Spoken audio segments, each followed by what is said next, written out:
Welcome to my journey. Ditch to habitat. Phase 1. It's fall now. We've had a good frost. So they sprayed it at glyphosate 2 quarts per acre and 2,4-D 2 pints per acre. So 2 quarts of glyphosate per acre and 1 quart 2,4-D per acre and some surfactant.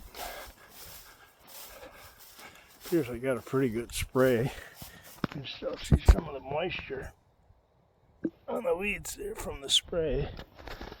So the temperature is about 60 today, which is perfect. Thanks for joining me.